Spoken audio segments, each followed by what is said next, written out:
সূরা আল মায়েদা দ্বিতীয় খণ্ড।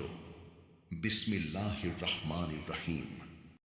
ইনজিলের অনুসারীদের উচিত এর ভেতর আল্লাহ তাআলা যা কিছু নাজিল করেছেন তার ভিত্তিতে বিচার ফয়সালা করা।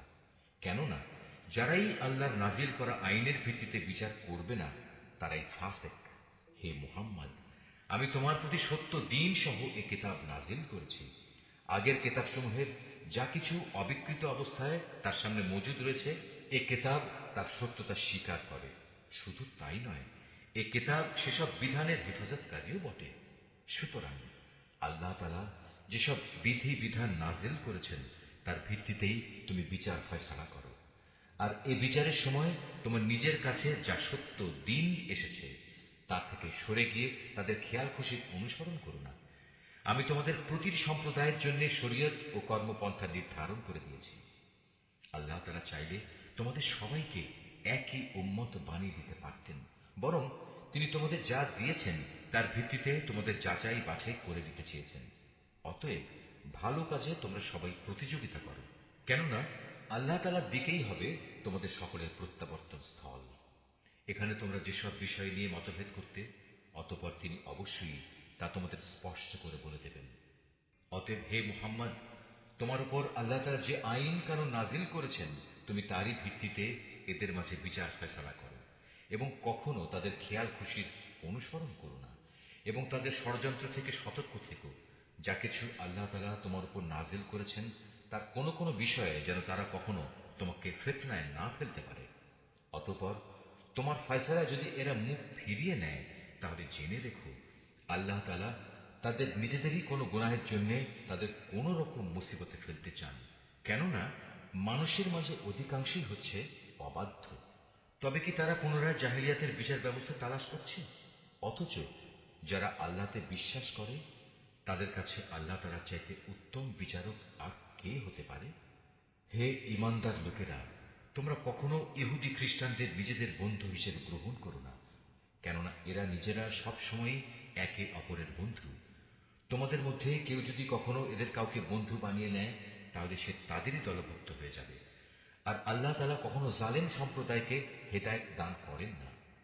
অতঃপর যাদের অন্তরে মুনাফিকের ব্যাধি রয়েছে তাদের তুমি দেখবে তারা বিশেষ তৎপরতার সাথে এই বলে তাদের সাথে মিলিত হচ্ছে যে আমাদের আশঙ্কা হচ্ছে কোনো বিপর্যয় এসে আমাদের উপর আপতিত হবে। পরে হয়তো আল্লাহ তাআলা তোমাদের কাছে বিজয় নিয়ে আসবেন, কিংবা তার কাছ থেকে অন্য কিছু অনুগ্রহ তিনি দান করবেন। তখন তা দেখে এই লোকেরা নিজেদের মনের ভেতর যে কপটতা লুকিয়ে রেখেছিল তার জন্য ভীষণ অনুতপ্ত হবে। তখন ঈমানদার লোকেরা বলবে, এরাই কি ছিল সেসব মানুষ যারা আল্লাহ তাআলার নামে বড় বড় শপথ করত যে তারা অবশ্যই তোমাদের সঙ্গে আছে? এই আচরণের ফলে তাদের কার্যকলাপই বিনষ্ট হয়ে গেল। ফলে তারা ভীষণভাবে ক্ষতিগ্রস্ত হয়ে পড়ল। হে মানুষ, তোমরা যারা আল্লাহর উপর ঈমান এনেছ, তোমাদের মধ্যে কোনো লোক যদি নিজের দ্বীন ইসলাম থেকে মুরতাদ হয়ে ফিরে আসে তাতে আল্লাহ তাআলার কোনো ক্ষতি নেই। তবে আল্লাহ তাআলা অচিরেই এমন এক সম্প্রদায়ের উত্থান ঘটাবেন যাতে তিনি ভালোবাসবেন, তারাও তাকে ভালোবাসবে। তারা হবে মুমিনদের প্রতি কোমল ও কাফেরদের প্রতি কঠোর। তারা আল্লাহর পথে সংগ্রাম করবে, কোন নিন্দুকের নিন্দার পরোয়া তারা করবে না। মূলত এ হচ্ছে আল্লাহর একটি অনুগ্রহ, যাকে চান তাকেই তিনি তা দান করেন।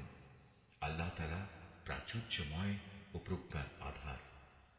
তোমাদের একমাত্র পৃষ্ঠপোষক হচ্ছেন আল্লাহ তাআলা, তার রাসূল এবং সেসব ঈমানদার লোকেরা যারা নামাজ প্রতিষ্ঠা করে, যাকাত আদায় করে, সর্বোপরি আল্লাহ তাআলার সামনে যারা সদা অবনমিত থাকে। আর যে ব্যক্তি আল্লাহ তাআলা, তার রাসূল ও ঈমানদারদের নিজের বন্ধুরূপে গ্রহণ করবে তারা যেন জেনে রাখে কেবলমাত্র আল্লাহ তাআলার দলটি বিজয়ী হবে।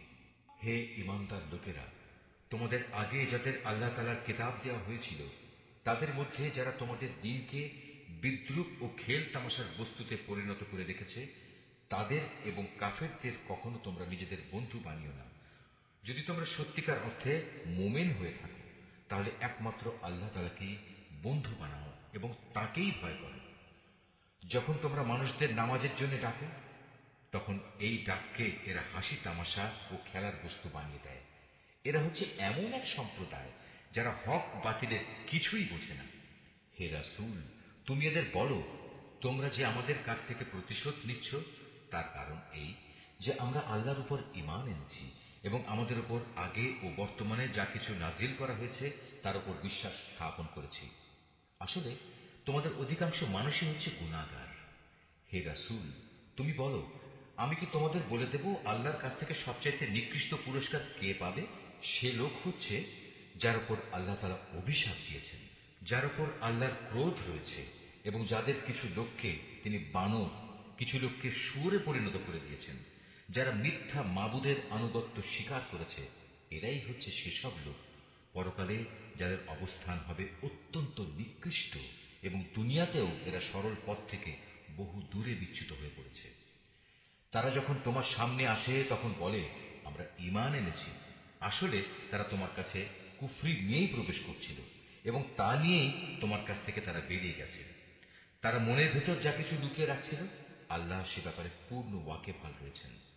তাদের অনেককেই তুমি দেখতে পাবে গুনাহ করা, আল্লাহর সাথে বিদ্রোহ ও হারাম মাল ভোগ করার কাজে এরা একে অপরের সাথে প্রতিযোগিতা করে চলেছে। এরা যা কিছু করে মূলত তা বড়ই নিকৃষ্ট কাজ। কত ভালো হতো এদের ধর্মীয় নেতা ও পণ্ডিত ব্যক্তিরা যদি এদের এসব পাপের কথা ও হারাম মাল ভোগ করা থেকে বিরত রাখত, কারণ এরা যা কিছু সংগ্রহ করছে তা বড়ই জঘন্য। ইহুদিরা বলে, আল্লাহর দানের হাত পা বাঁধা পড়ে গেছে। আসলে তাদের নিজেদের হাতই বাঁধা পড়ে গেছে। আর তারা যা কিছু বলেছে সে কারণে তাদের উপর আল্লাহ তাআলার অভিশাপ নাজিল করা হয়েছে। আল্লাহর তো দুনিয়া আখিরাতের উভয় হাতই মুক্ত। যেভাবে তিনি চান সেভাবেই তিনি দান করেন। প্রকৃত ঘটনা হচ্ছে, তোমার মালিকের পক্ষ থেকে যা কিছু তোমার উপর নাজিল করা হয়েছে তা তাদের অনেকেরই সীমা লঙ্ঘন ও কুফরি বাড়িয়ে দিয়েছে। এই আচরণের ফলে আমি তাদের মাঝে কিয়ামত পর্যন্ত একটা শত্রুতা ও পরস্পর বিদ্বেষ সঞ্চার করে দিয়েছি। যখনই তারা যুদ্ধের আগুন জ্বালিয়ে দিতে চেয়েছে, আল্লাহ তাআলা তখনই তা নিভিয়ে দিয়েছেন। তারা বারবার এ জমিনে বিপর্যয় সৃষ্টির প্রয়াস পেয়েছে। আসলে আল্লাহ তাআলা বিপর্যয় সৃষ্টিকারীদের মোটেই ভালোবাসেন না। যদি আহলে কিতাবরা ঈমান আনত এবং আল্লাহকে ভয় করত, তবে অবশ্যই আমি তাদের গুনাহ খাতা মুছে দিতাম এবং তাদের আমি নিয়ামতে পরিপূর্ণ জান্নাতে প্রবেশ করাতাম। যদি তারা তাওরাত ও ইনজিল তথা তার বিধান প্রতিষ্ঠা করত, আর যা তাদের উপর তাদের মালিকের কাছ থেকে নাজিল করা হয়েছে তার উপর প্রতিষ্ঠিত থাকত, তাহলে তারা রিজিক পেত তাদের মাথার উপরের আসমান থেকে ও তাদের পায়ের নিচের জমিন থেকে। তাদের মধ্যে অবশ্য একদল ন্যায় ও মধ্যপন্থী লোক রয়েছে, তবে তাদের অধিকাংশই হচ্ছে এমন যাদের কর্মফল খুবই নিকৃষ্ট। হে রাসূল, যা কিছু তোমার উপর নাজিল করা হয়েছে তা তুমি অন্যের কাছে পৌঁছে দাও। যদি তুমি তা না করো তাহলে তুমি তো মানুষদের কাছে তার বার্তা পৌঁছে দিলে না। আল্লাহ তাআলা তোমাকে মানুষের অনিষ্ট থেকে বাঁচিয়ে রাখবেন। নিশ্চয়ই আল্লাহ তাআলা কখনো কোনো অবাধ্য জাতিকে পথ প্রদর্শন করেন না। তুমি তাদের বলো, হে আহলে কিতাবরা, যতক্ষণ পর্যন্ত তোমরা তাওরাত, ইনজিল ও তোমাদের প্রতি তোমাদের মালিকের পক্ষ থেকে যা নাজিল করা হয়েছে তা প্রতিষ্ঠিত না করবে, ততক্ষণ পর্যন্ত মনে করতে হবে তোমরা কোনো কিছুর উপরই প্রতিষ্ঠিত নেই। তোমার মালিকের কাছ থেকে যা কিছু তোমার প্রতি নাজিল করা হয়েছে তা তাদের অনেকেরই সীমা লঙ্ঘন ও কুফরি বাড়িয়ে দেবে। সুতরাং তুমি এই কাফের সম্প্রদায়ের জন্য মোটেই আফসোস করো না। নিশ্চয়ই ইহুদি, সাবী, খ্রিস্টান যে কেউই এক আল্লাহ তাআলা ও শেষ বিচার দিনের উপর ঈমান আনবে এবং সৎকর্ম করবে, তাদের কোনো ভয় নেই। পরকালেও তাদের কোনো দুশ্চিন্তাগ্রস্ত হতে হবে না। বনী ইসরাইলের কাছ থেকে আমি আনুগত্যের অঙ্গীকার আদায় করে নিয়েছিলাম এবং সে মোতাবেক আমি তাদের কাছে রসূলদের প্রেরণ করেছিলাম। কিন্তু যখনই কোন রসূল তাদের কাছে এমন কোন বিধান নিয়ে হাজির হয়েছে যা তাদের পছন্দসই ছিল না, তখনই তারা এই রসূলদের একদলকে মিথ্যাবাদী বলেছে, আরেক দলকে তারা হত্যা করেছে। তারা ধরে নিয়েছিল এত কিছু করা সত্ত্বেও তাদের উপর কোনো বিপর্যয় আসবে না, তাই তারা সত্য গ্রহণ করার ব্যাপারে অন্ধ ও বধির হয়ে থাকল। তারপরেও আল্লাহ তাআলা তাদের প্রতি ক্ষমা পরবশ হলেন। তাদের অনেকেই আবার অন্ধ ও বধির হয়ে গেল। তারা যা কিছু করেছে আল্লাহ তাআলা তা পর্যবেক্ষণ করছেন। নিশ্চয়ই তারা কাফের হয়ে গেছে যারা এই কথা বলেছে আল্লাহ হচ্ছেন মারিয়ামের পুত্র মসিহ, অথচ মসিহ নিজেই কথা বলেছে যে হে বনি ইসরাইল, তোমরা এক আল্লাহর ইবাদত করো, যিনি আমারও মালিক, তোমাদেরও মালিক। মূলত যে কেউই আল্লাহর সাথে শরীক করবে, আল্লাহ তাআলা তার উপর জান্নাত হারাম করে দেবেন, আর তার স্থায়ী ঠিকানা হবে জাহান্নাম। এই জালেমদের সেদিন কোনো সাহায্যকারী থাকবে না। তারাও কুফরি করেছে যারা বলেছে তিনজনের মধ্যে তৃতীয় জন হচ্ছেন আল্লাহ, অথচ এক আল্লাহ তাআলা ছাড়া আর কোনো ইলাহ নেই। তারা যদি এখনো তাদের এসব অলীক কথাবার্তা থেকে ফিরে না আসে, তবে তাদের মাঝে যারা একথা বলে কুফরি করেছে তাদের অবশ্যই কঠিন যন্ত্রণাদায়ক আযাবে পেয়ে যাবে। তারা কি আল্লাহর কাছে তওবা করবে না? কখনো কি তারা তার কাছে ক্ষমা প্রার্থনা করবে না? আল্লাহ তাআলা বড়ই ক্ষমাশীল ও দয়াময়। মারিয়াম পুত্র মসিহ তো রসুল ছাড়া কিছুই ছিল না। তার আগেও তার মতো অনেক রসুল গত হয়েছে। তার মা ছিল এক সত্যনিষ্ঠ মহিলা। তারা মা ও ছেলে উভয়ই আর দুদশটি মানুষের মতো করেই খাবার খেত। তুমি লক্ষ্য করে দেখো আমি কিভাবে আমার আয়াতগুলো খুলে খুলে বর্ণনা করছি। তুমি দেখো কিভাবে তারা সত্য বিমুখ হয়ে যাচ্ছে। তুমি বলো, তোমরা কি আল্লাহকে বাদ দিয়ে এমন কিছুর ইবাদত করছো যা তোমাদের কোনো ক্ষতি কিংবা উপকার কিছুই করার ক্ষমতা নেই? প্রকৃতপক্ষে আল্লাহ তাআলা সব কিছুই শোনেন এবং সব কিছুই জানেন। তুমি বলো, হে আহলে কিতাবরা, তোমরা কখনো নিজেদের দ্বীনের ব্যাপারে অন্যায় বাড়াবাড়ি করো না। মসিহের ব্যাপারে তোমরা সেসব জাতির খেয়াল খুশির অনুসরণ করো না যারা তোমাদের আগেই পথভ্রষ্ট হয়ে গেছে এবং তারা অনেক লোককেই গোমরাহ করে দিয়েছে, আর তারা নিজেরাও সহজ সরল পথ থেকে বিচ্যুত হয়ে গেছে। বনি ইসরায়েলদের আরও যারা মসিহের ব্যাপারে আল্লাহর এই ঘোষণা অস্বীকার করেছে, তাদের উপর দাউদ ও মারিয়াম পুত্র ঈসার মুখ থেকে অভিশাপ দেওয়া হয়েছে, কেননা তারা আল্লাহর বিরুদ্ধে বিদ্রোহ করেছে এবং সীমা লঙ্ঘন করেছে। তারা যেসব গর্হিত কাজ করত তা থেকে তারা একে অপরকে বারণ করত না।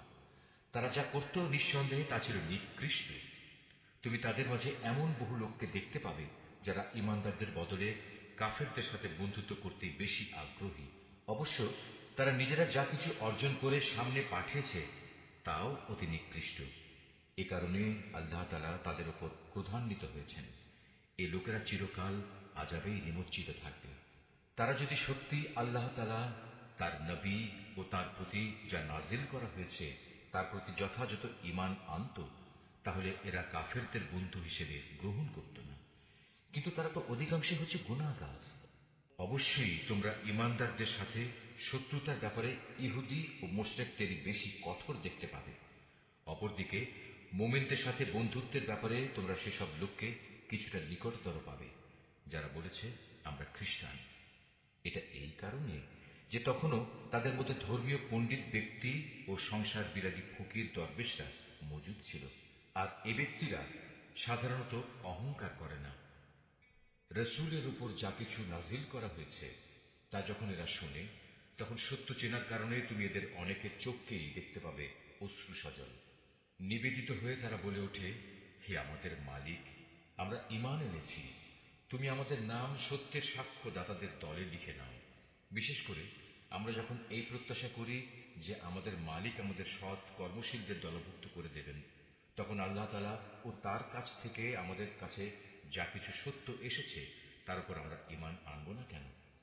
অতঃপর তাদের উক্তির কারণে আল্লাহ তাআলা সন্তুষ্ট হয়ে পরকালে তাদের এমন এক জান্নাত দান করবেন যার তলদেশ দিয়ে অমিয় ঝর্ণাধারা প্রবহমান থাকবে।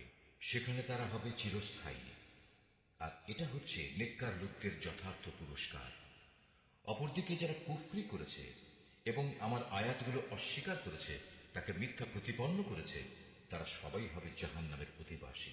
হে ঈমানদার ব্যক্তিরা, আল্লাহ তাআলা তোমাদের জন্য যে পবিত্র জিনিসগুলো হালাল করে দিয়েছেন, তোমরা সেগুলো নিজেদের জন্য হারাম করে নিও না, আর কখনো হারামের সীমা লঙ্ঘন করো না।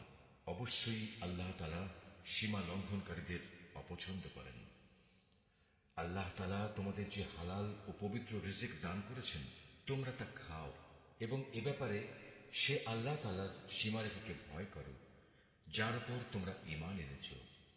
আল্লাহ তাআলা তোমাদের অর্থহীন শপথের জন্য তোমাদের পাকড়াও করবেন না। কিন্তু যে শপথ তোমরা জেনে বুঝে করো তার ব্যাপারে আল্লাহ তাআলা অবশ্যই তোমাদের পাকড়াও করবেন, এবং তার কাফফারা হচ্ছে 10 জন গরিব মিসকিনকে মধ্যম মানের খাবার খাওয়ানো, যা তোমরা সচরাচর নিজেদের পরিবার পরিজনদের খাইয়ে থাকো, কিংবা 10 জন মিসকিনকে পোশাক দান করা, অথবা একজন ক্রীতদাস মুক্ত করে দেয়া। যে ব্যক্তি এর কোনোটাই পাবে না তার জন্য কাফফারা হচ্ছে 3 দিন রোজা রাখা। শপথ ভাঙলে তোমাদের শপথ ভাঙার এ হচ্ছে কাফফারা। অতএব তোমরা তোমাদের শপথসমূহ রক্ষা করো। আল্লাহ তাআলা এভাবেই তার আয়াতসমূহ তোমাদের কাছে বিশদভাবে বর্ণনা করেন, যাতে করে তোমরা কৃতজ্ঞতা জ্ঞাপন করতে পারো। হে মানুষ, তোমরা যারা ঈমান এনেছ, তোমরা জেনে রেখো, মদ, জুয়া, পূজার বেদী ও ভাগ্য নির্ণায়ক স্বর হচ্ছে ঘৃণিত শয়তানের কাজ। অতএব তোমরা তা সম্পূর্ণরূপে বর্জন করো। শয়তান এই মদ ও জুয়ার দ্বারা তোমাদের মাঝে শত্রুতা ও বিদ্বেষ সৃষ্টি করে দিতে চায়, এবং এভাবে এর চক্করে ফেলে সে তোমাদের আল্লাহ তাআলা স্মরণ ও নামাজ থেকে দূরে সরিয়ে রাখবে। তোমরা কি এ কাজ থেকে ফিরে আসবে না? তোমরা সর্ববিষয়ে আল্লাহর আনুগত্য করো তার রসূলের। মদ ও জুয়ার ব্যাপারে সতর্ক থেকো। আর তোমরা যদি রসূলের নির্দেশনা থেকে মুখ ফিরিয়ে নাও, তাহলে জেনে রাখো, আমার রসূলের দায়িত্ব হচ্ছে সুস্পষ্টভাবে আমার কথাগুলো পৌঁছে দেয়া।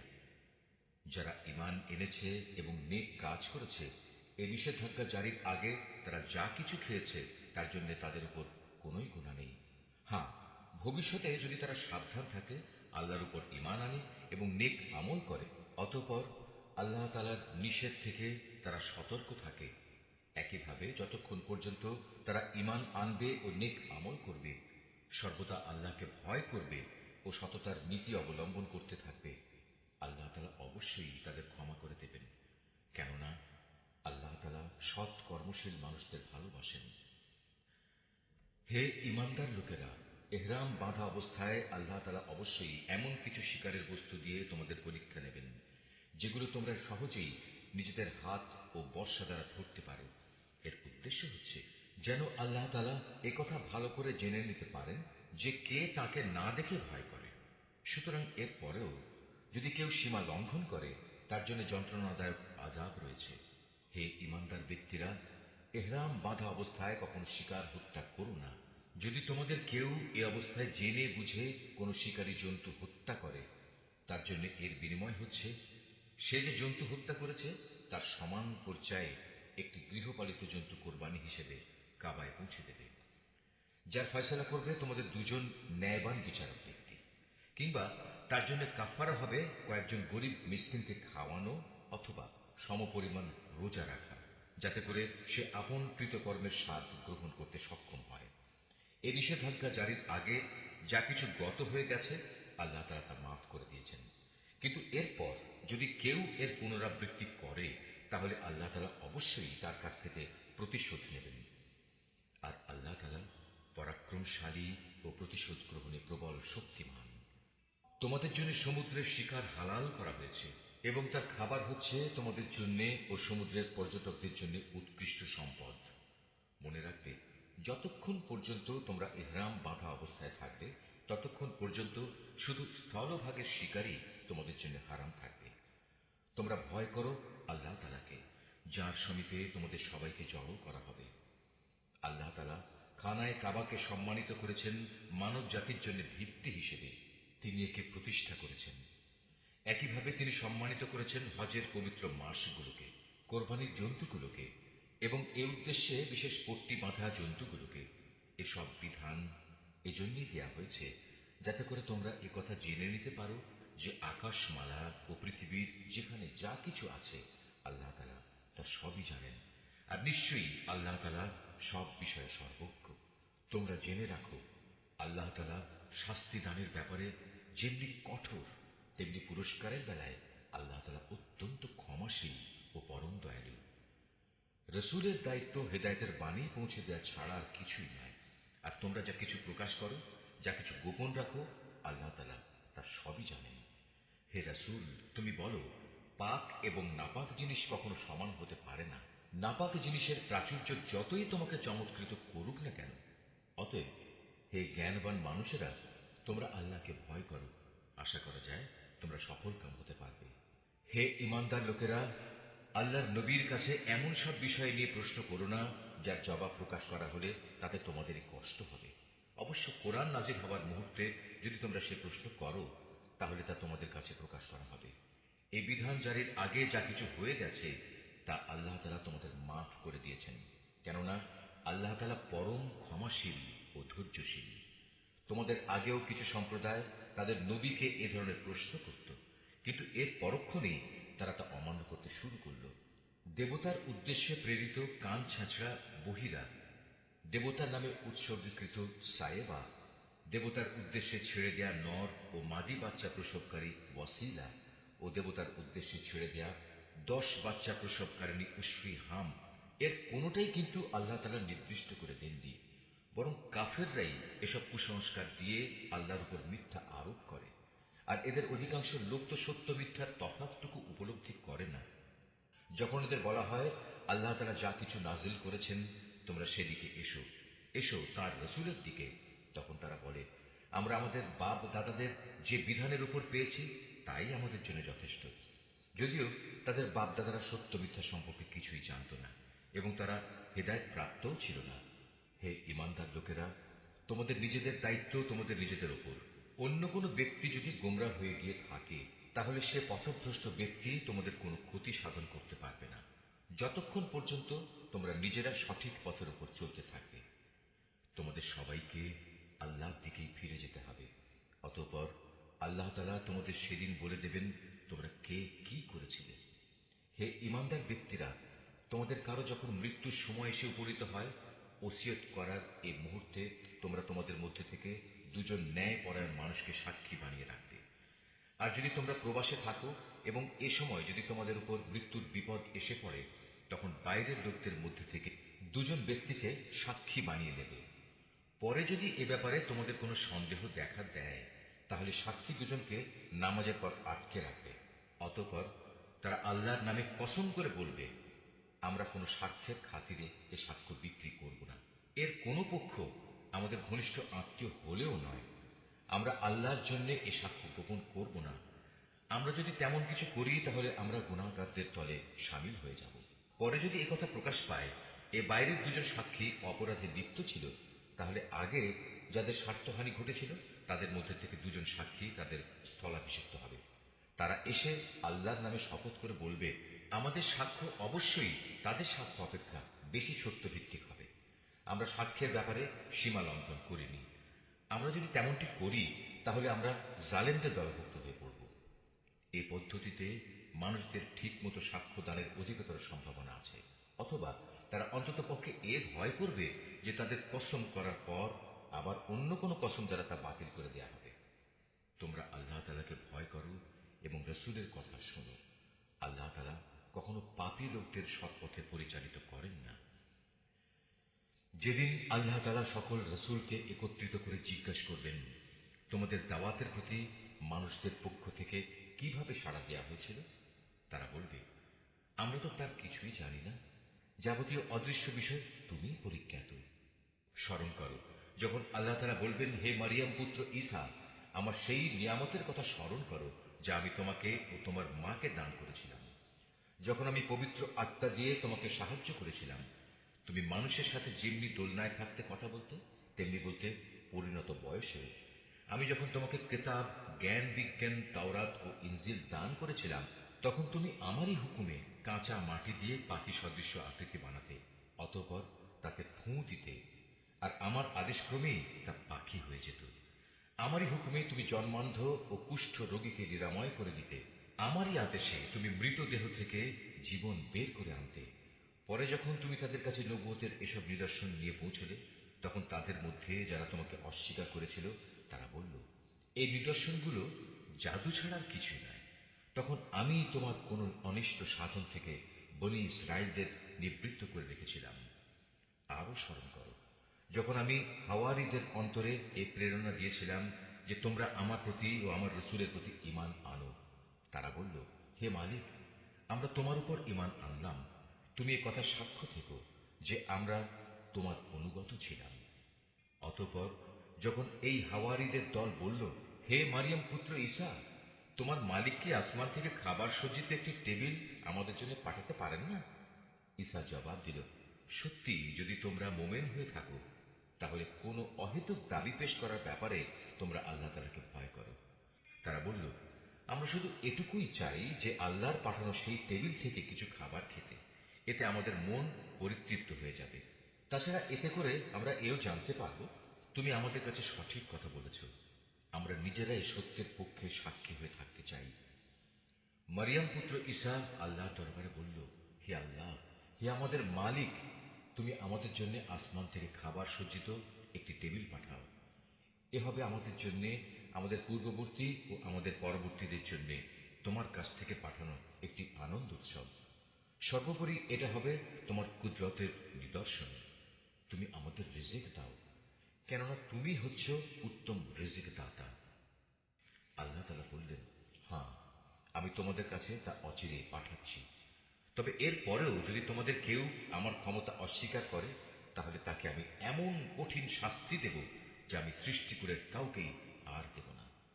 যখন আল্লাহ তাআলা বলবেন, হে মারিয়াম পুত্র ঈসা, তুমি কি কখনো তোমার লোকদের একথা বলেছিলে যে তোমরা আল্লাহকে বাদ দিয়ে আমাকে ও আমার মাকে ইলাহ বানিয়ে নাও?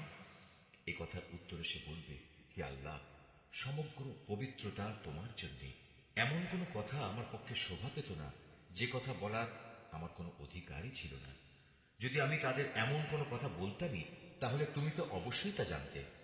নিশ্চয়ই তুমি তা জানো আমার মনে যা কিছু আছে, কিন্তু আমি তো জানি না তোমার মনে কি আছে। যাবতীয় গোপন বিষয় অবশ্যই তুমি সম্যক জ্ঞাত আছো। তুমি আমাকে যা কিছু বলতে হুকুম করেছ আমি তো তাদের তাছাড়া অন্য কিছুই বলিনি। আজ সে কথা ছিল, তোমরা শুধু আল্লাহ তাআলার ইবাদত করো, যিনি আমার মালিক, তোমাদেরও মালিক। আমি যতদিন তাদের মধ্যে ছিলাম ততদিন তো আমি নিজেই তাদের কার্যকলাপের সাক্ষী ছিলাম, কিন্তু যখন তুমি আমাকে তুলে নিলে তখন তুমিই ছিলে তাদের উপর একক নেকাহবান। যাবতীয় ক্রিয়াকর্মের তুমিই ছিলে একক খবরদার। আজ তাদের অপরাধের জন্য তুমি যদি তাদের শাস্তি দাও, দিতে পারো, কারণ তারা তো তোমারই বান্দা। আর তুমি যদি তাদের ক্ষমা করে দাও, তাও তোমার মর্জি। তুমিই হচ্ছ বিপুল ক্ষমতাশালী, প্রজ্ঞাময়। আল্লাহ তাআলা বলবেন, হ্যাঁ, এ হচ্ছে সেদিন যেদিন সত্যাশ্রয়ী ব্যক্তিরা তাদের সততার জন্য প্রচুর কল্যাণ লাভ করবে। আর সে কল্যাণ হচ্ছে তাদের জন্য এমন সুরম্য জান্নাতের ব্যবস্থা করে রাখা হয়েছে যার তলদেশ দিয়ে অমীয় ঝর্ণাধারা প্রবাহিত থাকবে। সেখানে তারা চিরদিন থাকবে। আল্লাহ তাআলা তাদের উপর সন্তুষ্ট থাকবেন এবং তারাও আল্লাহর উপর সন্তুষ্ট থাকবে। বস্তুত এ হচ্ছে এক মহা সাফল্য। আকাশমালা ও জমিন এবং এর মধ্যবর্তী সমগ্র সৃষ্টি লোকের বাদশাহিত আল্লাহর জন্যেই, এবং তিনিই সবকিছুর উপর